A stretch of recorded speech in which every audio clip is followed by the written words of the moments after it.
새해가 되면 많은 목표들을 세우게 됩니다. 그리고 이 목표들을 이루기 위하여서 하나하나의 계획도 작성을 하지요. 뭐 대표적인 예로는 살을 빼겠다라는 그런 생각들을 많이 하셨을 것이고, 뭐 결혼을 해야겠다라는 생각도 많이 하게 됩니다. 여전히 담임 목사님은 결혼과 관련하여서 저와 성지 목사님을 괴롭게 하시고, 저희들은 저는 속으로 올해는 반드시라고 기필코라고 이제 다짐을 합니다. 오늘은 1월 3일입니다. 무언가 세웠던 목표가 잘 되고 있는지 또 그렇지 못한지를 살필 수 있는 날입니다. 3일이 지난 시점에서 나는 올해 계획을 잘 실천하고 있는지를 평가할 수 있는 시간이 된 것이죠. 보통은 잘 지키지 못할 때가 많습니다. 그래서 작심삼일이라고도 말을 하게 됩니다. 이렇게 무언가 한 해를 맞이하면서 새롭게 계획을 세우는 데 있어서 우리는 주님을 위하여서 어떤 일을 할 수 있을까라는 고민을 오늘 함께 나누었으면 좋겠습니다. 본문의 말씀을 통해서 오늘 읽으셨던 이 말씀에 등장하는 이 여인을 통하여서 이러한 고민을 함께 나누어 보고자 합니다. 바로 예수님의 머리에 값비싼 향유를 부었던 이 여인의 이야기를 통해서 말입니다. 가장 먼저 그 여인이 예수님께 나아가서 향유를 붓는 과정들을 한번 살펴보려고 하고요. 그리고 본문에 등장하는 몇몇 사람들의 생각들에 대해서도 한번 알아보려고 합니다. 그리고 마지막에 예수님께서 이것들을 한 번에 정리해 주시죠. 처음에는 여인의 시선으로 한번 본문을 살펴보고, 그 다음에는 다른 사람들의 시선으로, 그리고 예수님의 시선으로 마지막에 이 본문들을 살펴본 후에 도대체 우리는 어떠한 것을 예수님께 드릴 수 있을까라는 고민을 한번 같이 해 보았으면 좋겠습니다. 2024년도를 새롭게 시작하시면서 나는 주님을 위해 무엇을 작정할 수 있을 것인지, 또 무엇을 결심할 때에 주님이 기뻐하실지, 우리 제목처럼 그가 내게 좋은 일을 하였다라는 주님의 칭찬을 어떻게 들을 수 있는지에 대해서 한번 생각해 보는 시간을 갖도록 해 보겠습니다. 우리 3절의 말씀을 같이 한 목소리로 읽어보도록 하겠습니다. 베다니에 다니 나병 환자 시몬의 집에서 식사하실 때에 한 여자가 매우 값진 향유 곧 순전한 나드 한 옥합을 가지고 와서 그 옥합을 깨뜨려 예수의 머리에 부으니. 아멘. 본문은 예수님께서 낮은 자들과 함께 하시는 모습으로 시작합니다. 베다니에 있는 나병 환자였던 시몬의 집에 머무르신 것이죠. 시몬의 병이 치유되었는지의 여부는 기록되지 않아서 알 수는 없지만 아마도 사람들과 함께 식사를 할 정도이니 이 나병이라는 병이 완전히 치유된 그러한 상태였을 것입니다.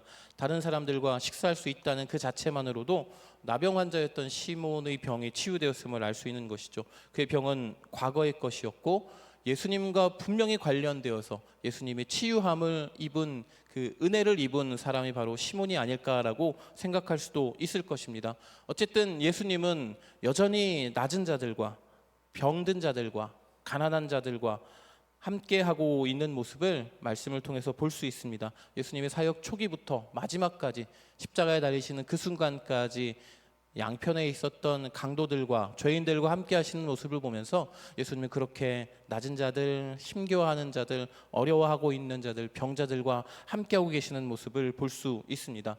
그렇게 식사를 하고 계시는 그때에 한 명의 여인이 들어옵니다. 매우 값진 향유를 가지고 들어온 여인입니다.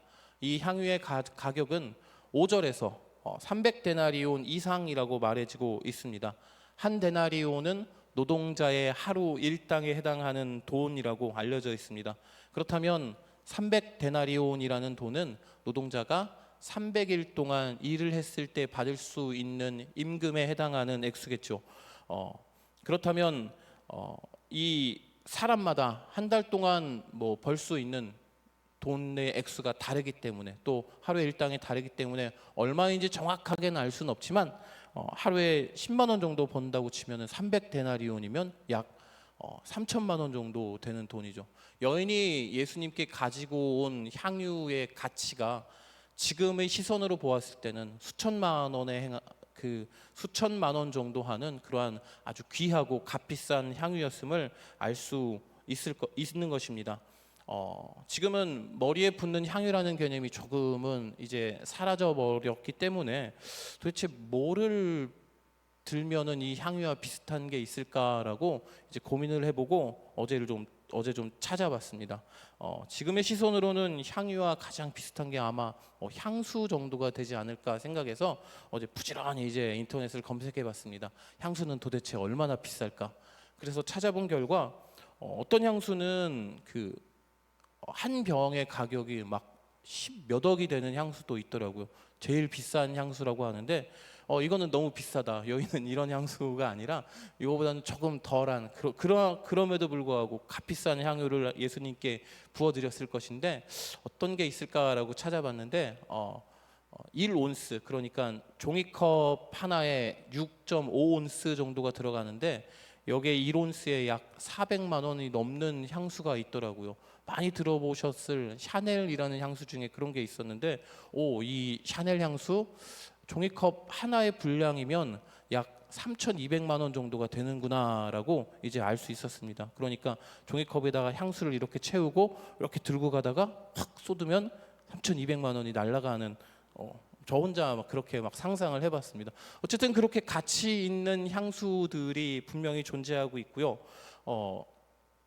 이 정도 되는 값비싼 향유를 준비하여서 구하여 가지고 예수님께 들고 왔던 것이죠.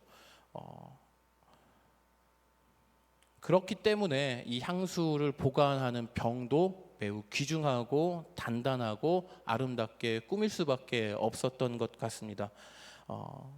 옛날에 있었던 책을 좀 찾아보니까 로마 시대의 어떤 기록에는 우리가 보았던 이 향수 순전한 나드 한 옥합이라고 마가복음에 기록된 이 향수가 500g 정도 되는 그 향수의 분량이 300데나리온에 거래되었다라는 기록이 있다고 합니다.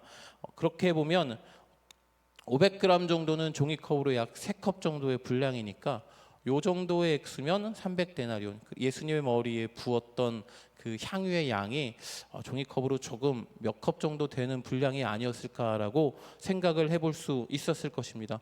어쨌든 간에 여인이 들고 들어온 향유의 가치는 지금의 우리 시선으로 생각해 보아도 너무나도 값비싸고 너무나도 귀한 그러한 것들을 예수님께 들고 들어온 것으로 분명히 생각할 수 있습니다. 이렇듯 값비싼 금액을 들여서 예수님을 위한 향유를 구입한 여인은 과연 어떤 은혜를 입었을까요? 여인은 분명히 예수님으로부터 무언가 은혜를 입었을 것인데 어떤 치유의 기적을 입었을 수도 있고 예수님의 말씀 때문에 구원의 기쁨을 맛보았을 수도 있습니다. 복음서에 보면 이 여인의 이야기가 마태복음, 마가복음 그리고 요한복음에 등장하고 있습니다. 요한복음에 등장하는 여인의 이야기를 보면 이 여인이 어떤 여인인지 어떤 은혜를 입었는지를 살펴볼 수 있을 듯합니다. 요한복음 12장 2절에서 5절까지의 말씀 우리 한 목소리로 같이 한번 읽어봅니다. 거기서 예수를 위하여 잔치할새 마르다는 일을 하고 나사로는 예수와 함께 앉은 자 중에 있더라. 마리아는 지극히 비싼 향유 곧 순전한 나드 한 근을 가져다가 예수의 발에 붓고 자기 머리털로 그의 발을 닦으니 향유 냄새가 집에 가득하더라.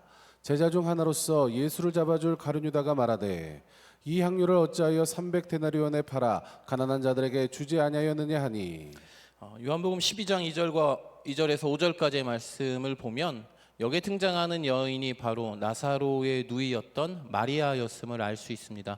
예수님께서 지금 베다니에 있는 나병 환자 시몬의 집에 지금 머물고 계시는데 같은 마을에 살고 있는 나사로가 예수님을 찾아와서 함께 앉아 있다라고 2절에서는 기록하고 있죠. 그리고 자기의 오라버니를 살려주신 예수님의 은혜에 감사하면서 또한 예수님께서 이 나사로의 집에 자주 오가시면서 아마도 하나님의 나라에 대한 말씀들을 전하여 주셨기 때문에 구원의 기쁨을 우리에게 허락하여 주신 예수님에 대한 그 은혜 때문에 여인은 예수님이 오신다는 소식을 듣고 이 값비싼 향유를 준비한 것으로 생각될 수 있습니다. 그리고 이제 이후에 살펴보실 내용이지만 어떤 사람들이 여인의 행동에 대해서 비판하고 비난하는데 마태복음과 마가복음에서는 그 사람이 어떤 사람인지 나와 있지는 않지만 요한복음에서는 이 사람이 바로 가룟 유다였음을 밝히고 있습니다. 어쨌든 이 마리아라는 여인, 그 마가복음에서는 어떤 여인인지 알 수 없지만 이 여인은 요한복음에서는 마리아라고 기록된 이 여인은 예수님께 분명히 놀라운 은혜를 맛본 여인임이 분명합니다. 자신의 오라버니가 죽었다가 살아나는 기적을 맛보았고요. 또한 하나님의 나라를 위한 구원의 기쁨도 예수님을 통해서 맛보았던, 그래서 나는 예수님께 무엇을 드릴 수 있을까라고 고민을 했던 것 같습니다. 문제는 예수님은 아무것도 필요하지 않은 분이라는 겁니다. 옷도, 집도, 신발도, 다른 장신구도, 호화로운 음식도 모두 즐겨하지 않으셨습니다. 그분을 위하여서 무언가 해드리고 싶었을 것인데 여인은 아마 수없이 고민을 했을 것이죠. 그냥 돈으로 드릴까? 또 예수님이 좋아하시는 것은 무엇이 있을까? 내가 정말로 예수님을 위해서 무언가를 드리고 싶은데 어떤 것을 드려야 할까라고 엄청나게 고민을 했을 것 같습니다. 그런데 예수님은 돈조차도 관심이 없던 분이셨습니다. 이스라엘에서는 명절이 되면 기름을 붓는 관습이 있었습니다. 여인은 곧 다가올 명절을 맞이하여서 예수님께 가장 귀한 향유를 준비하여서 그분께 부어드릴 생각을 했습니다. 이것이 일반적인 관습이었고, 머리에 기름을 바르는 것도 향유를 붓는 것에 대해서 예수님이 누가복음 7장에 보면 거부하지 않으시는 장면이 등장하기도 합니다. 어쨌든 예수님은 그래, 향유를 준비하여서 예수님께 부어드려야겠다라고 결심을 하게 됩니다. 사람들은 이 여인이 준비한 향유의 병을 보면서 이것이 정말 값비싼 것임을 알 수 있었을 것입니다. 그리고 그 향유가 부어질 때 그 향기를 맡으면서 이 향유가 우리가 생각하는 것보다 훨씬 더 귀한 것이었음을 깨달을 수 있었을 것입니다. 여인은 내가 준비한 것을 예수님이 아무런 말도 없이 받으시기에 정말로 기뻐하면서 즐거운 마음으로 예수님께 드렸을 것입니다. 이 여인의 눈에는 이제 오직 예수님만 보였던 것이죠. 수없이 고민하면서 내가 드릴 수 있는 것을 최선의 노력을 통하여서 기쁘게 드리는 여인의 모습이 등장했습니다. 이 여인은 이러한 헌신 이후에 아마도 물질적인 어려움 때문에 조금은 고생을 하지 않았을까 생각해 봅니다. 하지만 그 여인의 힘듦까지도 예수님은 기쁘게 받아주셨을 것이기에 여인은 그 마음까지도 예수님께 드리면서 예수님께 값비싼 향유를 부어드렸을 것입니다. 예수님도 당연히 이 모든 사실들을 알고 계셨을 것이지만 그럼에도 불구하고 여인의 헌신을 받아주셨고 여인은 더 기꺼운 마음으로 주님께 향유를 부어드릴 수 있었을 것입니다. 여기까지가 바로 이 여인이 가지고 있던 시선입니다. 3절에 등장하고 있는 여인이 어떠한 마음으로 이것을 준비했을까, 여인이 어떠한 마음으로 예수님께 향유를 부어드렸을까에 대해서 이제 말씀을 중심으로 한번 고민해 본 결과입니다. 이제 4절과 5절의 말씀을 한번 읽어보면 어떤 사람들이 등장합니다. 요한복음에서는 이를 가룟 유다라고 이야기하고 있는데 어쨌든 4절과 5절의 말씀을 우리 한 목소리로 같이 한번 읽어보도록 하겠습니다. 어떤 사람들이 화를 내어 서로 말하되 어찌하여 이 향유를 허비하는가? 이 향유를 300데나리온 이상에 팔아 가난한 자들에게 줄 수 있었겠도다 하며 그 여자를 책망하는지라. 어떤 사람들이 예수님의 머리에 부어지는 향유를 보면서 허비하는가라는 표현을 사용하였습니다. 비싼 값을 주고 팔아서 가난한 자들을 도울 수 있을 것이다 라는 말도 하였습니다. 사람들의 시선은 오로지 그 값비싼 향유에만 집중되어 있는 것입니다.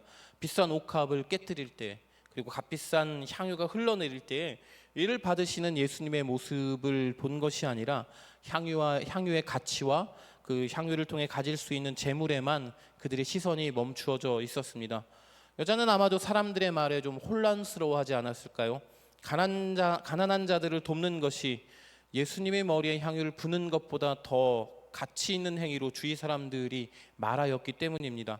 예수님의 가르침도 가난한 자들을 돕는 것에 대한 가르침이 있었기 때문에 여인은 내가 아무런 생각 없이 예수님의 가르침에 어긋나는 행동을 한 것은 아니었을까라고 혼란스러워했을 수도 있을 것입니다.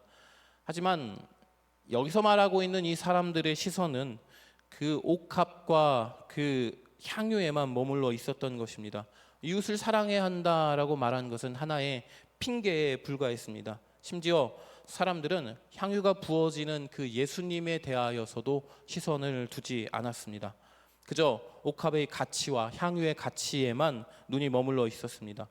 가난한 자들을 도울 수 있을 것이다라는 사람들의 뒷말은 그 사람들이 할 수 있었던 말이 아니었습니다. 그들에게 필요한 반응은 여인의 헌신에 대한 박수이거나 또는 나도 저렇게 주님께 드려야 할 것인데에 대한 거룩한 부담감을 가져야 하는 것이 올바른 태도였을 것입니다. 또한 난 저 여인의 헌신도 좋지만 예수님의 가르침에 맞추어서 나는 가난한 자들을 도와야겠다라고 생각한다면 그 또한 올바른 자세였을 것입니다. 여인의 행동을 비난하거나 여인이 가지고 있는 그 옥합의 가치를 낮추는 그러한 말들은 다른 목적이 있었기 때문에, 재물에 눈이 어두웠기 때문에 하였던 말로 볼 수 있습니다. 이제 6절과 9절의 말씀을 통하여서 예수님이 이 일들에 대해서 어떻게 반응하시고 어떻게 정리해 주시는지를 살펴보도록 합니다. 6절과 9절의 말씀을 같이 한 목소리로 읽어봅니다. 예수께서 이르시되 가만두라 너희가 어찌하여 그를 괴롭게 하느냐 그가 내게 좋은 일을 하였느니라. 가난한 자들은 항상 너희와 함께 있으니 아무 때라도 원하는 대로 도울 수 있거니와 나는 너희와 항상 함께 있지 아니하리라. 그는 힘을 다하여 내 몸에 향유를 부어 내 장례를 미리 준비하였느니라. 내가 진실로 너희에게 이르노니 온 천하 어디든지 복음이 전파되는 곳에는 이 여자가 행한 일도 말하여 그를 기억하리라 하시리라. 아멘. 예수님은 그 자리에 모여있는 모든 사람들을 바라보신 듯합니다. 사람들을 바라보시면서 그들의 책망함을 말리셨고 여인을 돌아보시면서 그녀의 헌신이 값진 것이었음을 말씀해 주셨습니다. 혼란스러워하던 여인에게 예수님이 이렇게 말씀하시죠. 그는 내게 좋은 일을 하였다라고 말씀해 주셨습니다. 그녀가 옳았다라는 것을 분명하게 예수님은 말씀해 주신 것이죠. 더불어 여인의 행동을 되짚어가면서 그녀의 수고를 위로해 주십니다. 8절을 보면 힘을 다하여라고 예수님은 말씀하시죠. 이 한마디에 여인의 마음은 감동으로 가득 찼을 것입니다. 자신의 수고와 헌신을 예수님은 분명하게 알아주고 계셨기 때문입니다. 예수님의 시선은 모든 사람들을 향하여 있었습니다. 잘못된 판단을 하고 있는 사람들에게는 올바른 방향을 제시해 주셨고, 헌신하고 희생했음에도 불구하고 자신의 행동에 대해서 의심하고 있던 여인에게는 위로하시고 기쁨을 주셨습니다. 더하여 여인의 행동이 영원토록 기념되리라라고 그 행동을 높여주시며 그렇게 말씀해 주시기도 하셨습니다. 예수님의 육체에 향유를 부었다라는 것은 엄청난 의미를 부여할 수 있습니다. 온 인류의 죄를 위하여 희생당하실 예수 그리스도의 그 몸에 어떤 한 여인이 향유를 부어서 그분의 장례를 준비한 것이죠. 겸손의 상징, 순종의 상징, 또 죄사함의 상징이 바로 예수님의 그 몸이셨는데 그 몸에 여인은 귀한 향유를 부음으로 인하여서 장사 되실 예수님을 미리 준비하였다고 예수님께서 친히 말씀하여 주셨던 것입니다. 이렇게 본문에 있는 말씀을 통하여서 여인의 시선을, 사람들의 시선을, 예수님의 시선을 통하여서 말씀을 한번 살펴보았습니다. 예수님의 은혜에 반응하여서 주님을 위해서 소중한 것을 드리고자 했던 여인의 마음을 보았고요. 또 이를 비난했던 사람들의 모습도 보았습니다. 특히 사람들은 예수님의 가르침에 빗대어서 여인의 헌신을 평가하고 있었습니다. 때문에 여인은 조금이나마 혼란스러워하는 듯한 느낌도 들었습니다. 그때 예수님께서 여인의 헌신을 칭찬하시면서 그 헌신을 높여주셨습니다. 2024년도를 맞이하면서 송구영신 예배 때 우리 기도의 제목들을 기록하여서 하나님께 드렸을 것입니다. 무언가를 바라고 무언가를 원하는 기도의 제목들을 그곳에 기록하였을 것인데, 이제 조금 시선을 달리하여서 나는 무엇을 주님께 드릴 수 있을까라는 고민을 좀 해보았으면 좋겠습니다. 주님의 은혜에 감격하였던 이 마리아가 향유를 구하여서 예수님께 부었던 모습을 보면서 우리는 주님께서 무엇을 필요로 하실까라고 고민한 후에, 생각해 본 후에 그것들을 행할 수 있었으면 어떨까라고 말씀을 드려보고 싶습니다. 가장 먼저 예수님은 나에게 도대체 무엇을 원하실까라고 고민해 보았으면 좋겠습니다. 세상의 창조주이신 주님은 아무것도 필요가 없으신 분이십니다. 그럼에도 불구하고 우리의 헌신과 우리의 수고와 우리의 물질과 우리의 노력들을 원하실 때가 있습니다. 그리고 그러한 원하심은 교회를 통하여서 요구되어지고 사용되어짐을 알 수 있습니다. 교회를 중심으로 예수님께서 우리에게 무언가를 요청하실 때가 있다는 것이죠. 지지난주와 또 지난주에 함께 선교 헌금을 작정하였습니다. 그리고 이제 주정 헌금 봉투도 만들어져서 밑에 있는 헌금함에 꽂혀지게 될 것이고요. 또 요즘은 조금 조용한데 교육부에서도 선생님들을, 교사들을 구하기 위하여서 여러모로 이렇게 접근하면서 부탁드리는 일들이 많이 있을 것입니다. 또 위원회에서 헌신할 수 있는 성도님들을 이렇게 찾아가면서 권하고 이렇게 부탁드리는 일들도 계속 있을 것입니다. 예수님은 교회를 통하여서 우리의 헌신을 요청하고 계십니다. 이러한 헌신은 다른 말로 시간, 물질, 또 수고, 노력, 열심 이런 것들로 표현할 수 있겠지만 이것들을 다 포함하는 하나의 단어가 있습니다. 그것이 무엇이냐면 바로 우리의 마음입니다. 우리의 마음을 주님께 드린다면 시간도 물질도 또 노력도 모두 주님께로 향할 수 있을 것입니다. 누군가를 사랑하게 되면 누군가에게 나의 마음을 이렇게 준다면 그 사람을 위해서 시간도 물질도 수고도 마다하지 않고 그 사람에게 찾아가서 그 사람에게 무언가를 주고 그 사람과 함께 있으려고 하는 것들을 많이 경험해 보셨고 알고 계실 것입니다. 저는 드라마를 통해서 많이 보았습니다.